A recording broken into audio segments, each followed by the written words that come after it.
years ago when the Annawan Bravettes won it all, the state championship, the sentiment throughout the season was, there's no way they can lose. Well, they're back again in the Final Four, taking on Harvest Christian Academy. And the sentiment this year has been that they cannot win. And that has fueled the Bravettes all season long. The shooting percentages might be low, but the intensity is high as Annawan takes on Harvest Christian Academy. Early on, that is Annawan's Reese Randall with the offensive glass and the putback. Later in that first quarter of play, Kaylee Jackson in transition to Jade Van Hefty. The Bravettes lead 12-11 through 1 in the second quarter of play. That is Kaylee Jackson again between three defenders for the layup, restoring a 1-point lead. Later, Jade with the relentless work on the offensive glass, one of her 19 rebounds. She puts it in, and the Bravettes are on top, 16-14. They have a player on the other side of the court as well, Alyssa Iverson, not to be denied. That cuts an Annawan lead to 20-19. But check out Jade Van Hefty once again late in the first half. Somehow gets it to go +1, and Annawan is on top 23-19 at the intermission. In the third quarter of play, here come the Bravettes again. Reese Randall with the three ball. The lead extends to 26-21. Then it's inside to Jade Van Hefty for the layup, and it moves on to 28-21. Can the Bravettes pull away? Well, it is.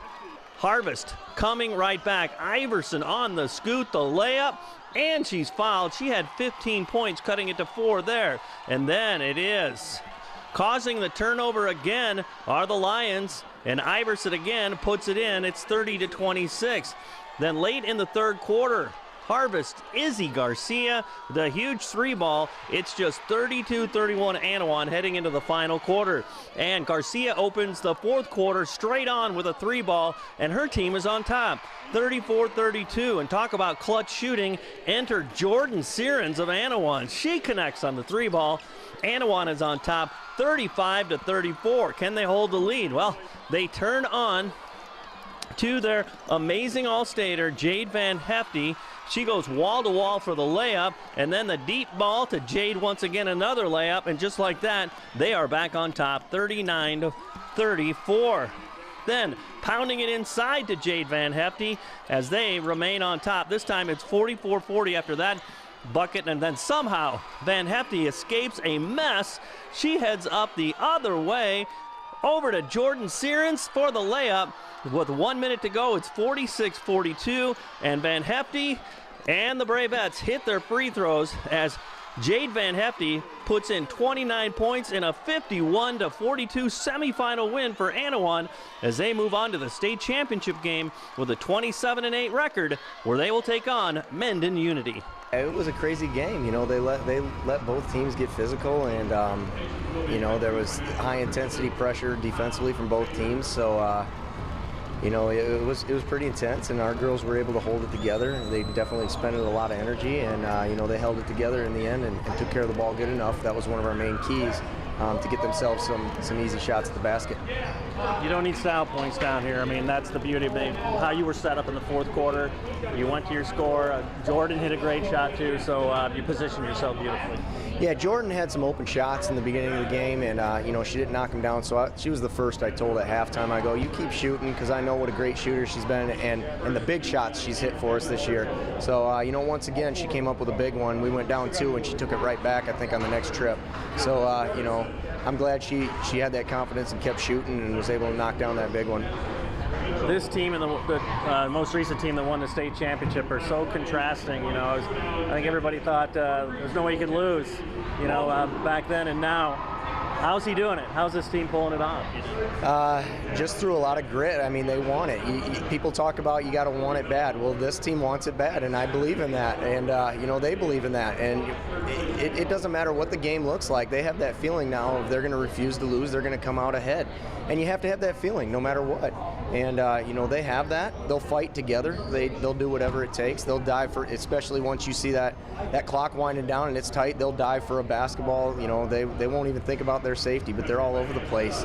And you know, they look out for each other, and they're a tight group, which you know, that's one of the biggest transformations that came about with this from the beginning of the year. They weren't even talking to each other much. I don't know if they knew each other that much, but they're a tight group right now. Well, and as you head into the championship game too, I mean, you guys expended a lot of energy, physical out there. I mean, just talk about the key over the next 24 hours as you prepare. Yeah, I mean, we're going to enjoy some more basketball down here. You know, after this next game, we get a look. We'll go out and get something to eat. We'll probably come back and watch the games tonight, but just kind of relax. You know, we talked about with each step, we're trying to, you know, let the shoulders down and relax for a little bit and try and mentally recover. But yeah, we knew that this team was going to take a lot out of us in order for us to get the victory, and we're going to have to turn around and be able to play a high-intensity game tomorrow. Last thing, I mean, you're kind of at that point where you're becoming a veteran coach. You know, talk about how fulfilling this ride has been for you as you've seen so many different personalities and skill sets go through your program. Yeah, it's been neat to see the different personalities and the different groups come through and getting the same results, you know, for the most part. So it's been a lot of fun. You know, as far as me, I got some of the old pictures popping up on Facebook. You know, that's part of that now. And I looked the other day and I'm like, whoa, I just noticed how gray my hair is getting. So that's not that cool. But, you know, it's been a lot of fun, and it's been really unique. A small public school for us to go through this. Like I said before, we've had a lot of sisters. They've been around it, and they just want to live up to the prestige of the program. And it's kind of taken on a feeling of its own, that they come in, they're ready to go, and they're ready to get better. It was a very high intensity game today, and I think we just worked well together. Our pressure was very intense, and I think Kaylee Jackson did a phenomenal job tonight on defense, and I'm very proud of her. We'll talk about what had to happen in that fourth quarter when it was anybody's game. Yeah, and we knew this is it. We had to keep pushing harder and harder, and we just did a great job. Like I said, the pressure was there, and we pushed the ball more and got a lot of fast breaks, and George's three really got us momentum going, so that was good. And then you had to keep defending and hit your free throws too. Yes, free throws were key in this game, and I think we did a good job making them, and now we're going to the championship game. It's very exciting. What do you take into the title game too? Some things you pull away, and I mean, you guys got stretched here today physically and mentally, I'm sure too. Yeah, it was very tiring. I was very tired at least, but yeah, we just got to keep working hard, and we got to prepare for the next game. And your support has been unreal. I mean, just talk about what it is for looking up at the crowd and have every face you know out there. I know. Like, I feel like the whole town of Annawan's here to support us. It's just amazing having the community come together like this, and it's just a great feeling. I think we just have a lot of heart for the game, and we all play for each other. So we decided we needed to toughen it out and get a win for each other. What had to be the difference in the fourth quarter as you guys faced it? They were within a bucket, and you guys had to make plays. I think a lot had to do with it, not paying attention to the score and just still playing our game and not letting our nerves get the best of us. How great was it to be able to, for everybody on the floor, to be making plays in crunch time when if you win, you advance, and you don't, you're playing for third instead of first? Like I said, we all played for each other, and we knew we all wanted it really bad, and we've watched siblings go out and play, so just being there ourselves feels a lot better. Well, I mean, the team that won it 3 years ago is so different from this one too. I mean, just talk about the contrast there, but at the same time, you were watching, you were there, you were part of that experience. I mean, how much value has there been in that? We're a lot different, but we're a lot the same, as in like heart-wise, and we go out and give it our all every game. And watching that, I think it really made us want to go out and be like that, so we could be in this position one year, and we're finally here. Is this an unlikely thing? I mean, from where you guys were in day one of practice, you know, it's just, I mean, you guys struggled at the beginning. You didn't have Jade, but it's storybook kind of, you know, it's pretty cool. It's unfolding. I think everyone thought that there was no chance we'd ever be here, but in practice we always believed we were like, this is where we want to be, and we knew we had to work for it, but we dug down and worked for it, and we finally got here. How many points are this amount of support you get? I mean, when you look into the crowd, you have just so many people who care about you and love you, and who really want to support you. I mean, that's gotta make you feel great about being a basketball player. It's amazing having the smallest school here, but yet having a big crowd still, and your whole community shows up and supports you, and if they can't make it, they find a way to listen to it or watch it. Annawan High School, 3-2-1.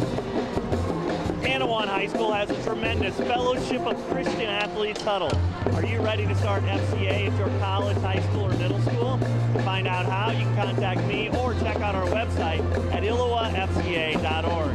With this FCA Game of the Week, I'm Dan Pearson.